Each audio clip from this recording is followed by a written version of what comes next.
Young Shy Beats.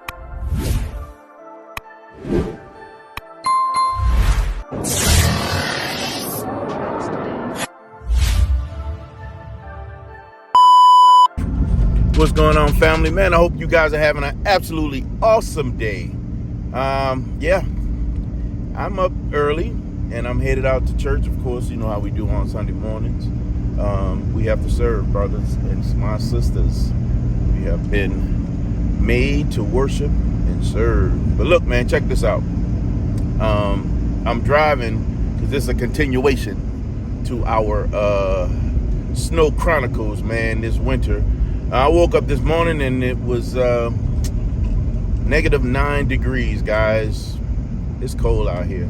What's really interesting is, like, for those who don't live up here and you wonder what the roads and things look like when it's really, really cold and snow, this kind of thing happens where they can't really clear all the snow. It's just too much.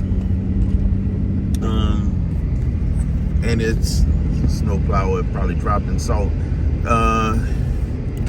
It's just too much. And well, the cool part about this is when you see it, you know, they got some states that don't use salt and they compact their snow, or they throw salt, sand, or some other type of material in it to make it grippy.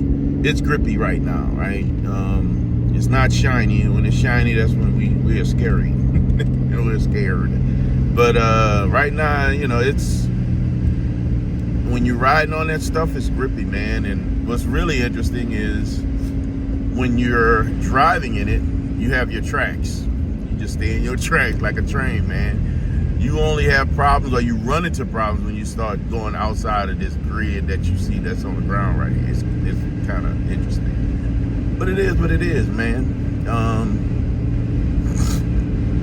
Yeah, I'm gonna put the highs and the lows that's going to be today up on the screen so you guys can see it, because it's going to be a frigid day today, man.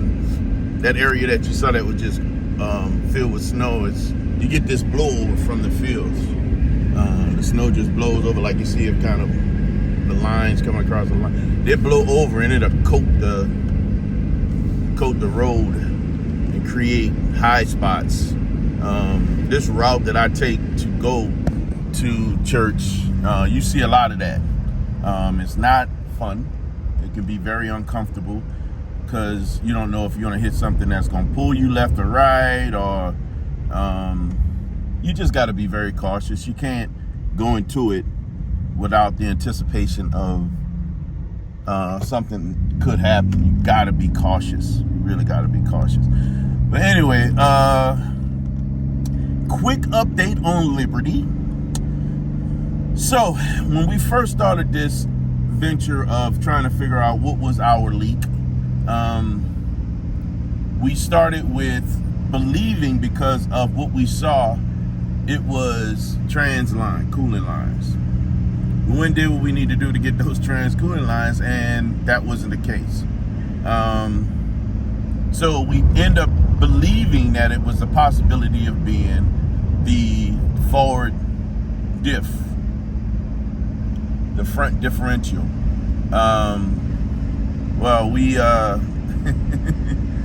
went through that process of examining that again, and I really couldn't see anything definitive that showed that it was leaking. Now, one thing I knew is that I needed to change the oil, right? And in most cases, I took the Jeep places to get the oil changed. I'm gonna be honest with you, man. I may have changed that oil once, and I can't remember how I got to the filter, or even if I changed the filter, because it was so hard to get to from beneath the vehicle, like ridiculous. It's almost like you had to remove a cross member or some type of bar under there to get to it. It just felt like overkill. However, when I took everything apart to focus on the what was I focused on? Oh, the trans cooling lines. I had to take the driver's side headlight out, and when you look in that hole, you can see the oil filter. It was right there. I'm thinking, let's change the oil, get that out the way, right? Liberty is on conventional oil. I wanted to convert Liberty over into a synthetic because, well, it's easy to find now. It's so hard to find conventional oil. I have no idea why it's so hard to find conventional oil, but I'm not going to trip about it. It is what it is. I've been wanting to convert this Jeep over to synthetic for a long time. And primarily because it runs so well. This Jeep keep giving it over and over and over again. So let's put something in it that's gonna help prolong its efforts.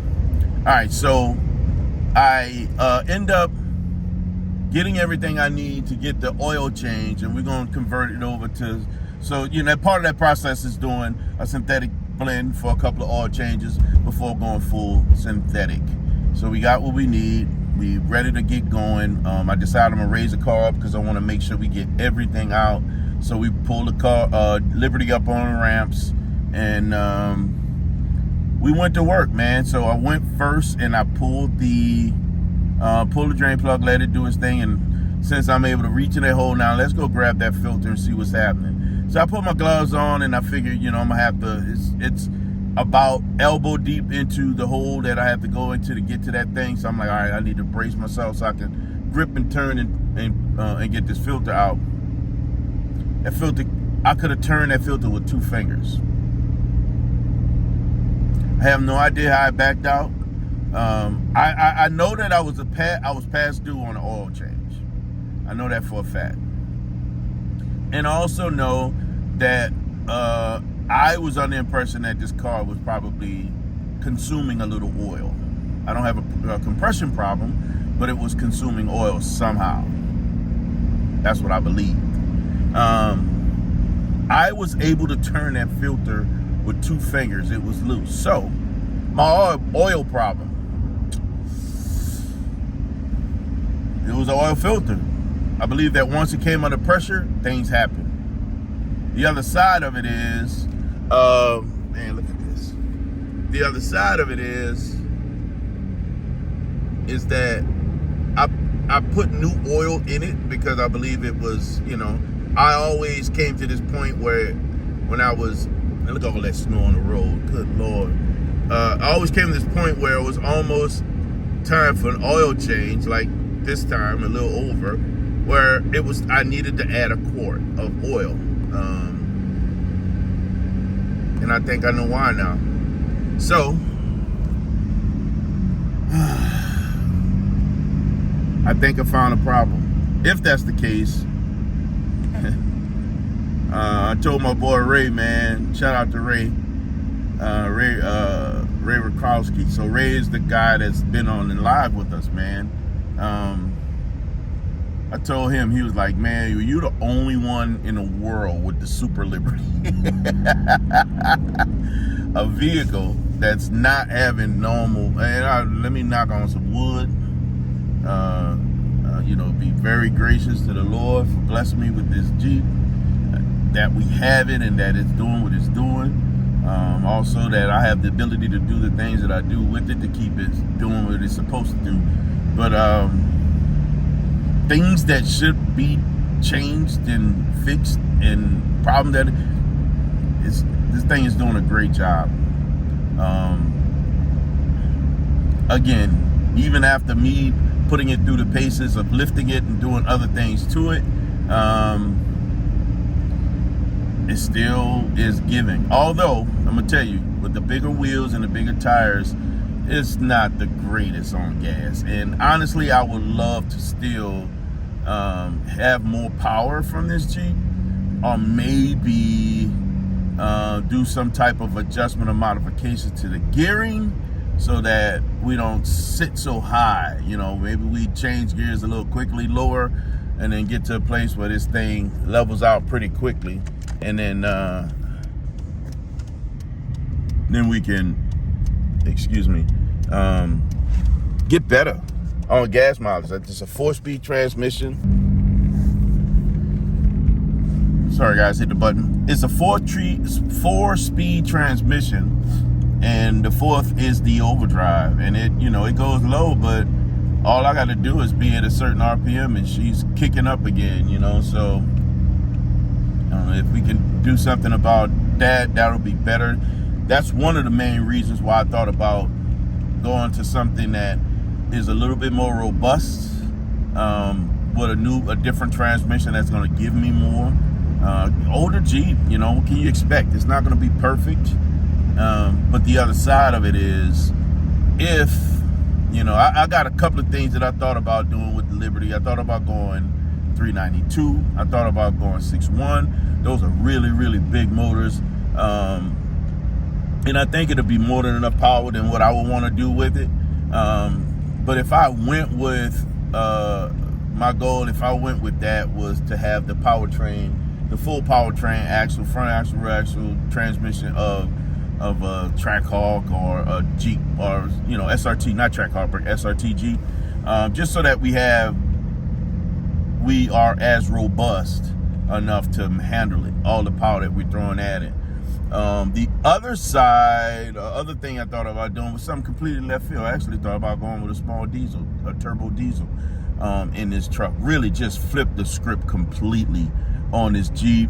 Those turbo diesels, I want to say make somewhere around 200 horsepower, but they produce, somewhere around 500-600 foot-pound of torque, if I'm not mistaken. I'm not exactly sure the exact number. Maybe I'll find it and I'll put it up here if I can find it. But and it's a crate motor, brand new. Be an interesting build. I would have to then still source the transaxles, transaxle,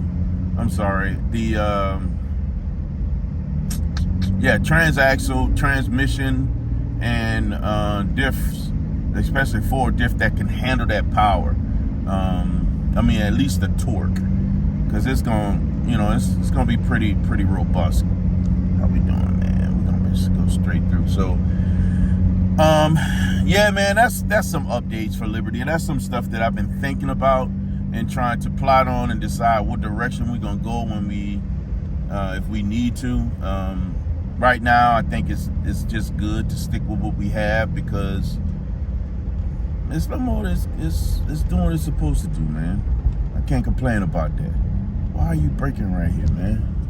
Lord have mercy.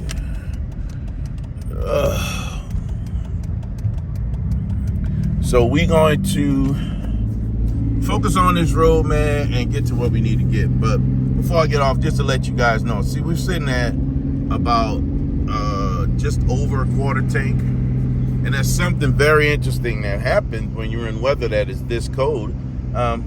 If you don't have enough gas in your car, it will freeze. Yeah, it'll freeze. It's crazy. So what we're gonna do, we're going to go and gas up, fill this thing up, so that we don't have that issue before we get to where we're going. And chances are I'm gonna probably start this thing a few times while it's sitting in the parking lot. I think that's just a smart thing to do. This is so weird looking. Look how this snow is just blowing across the road. I don't know if you guys can see that, but it's wild.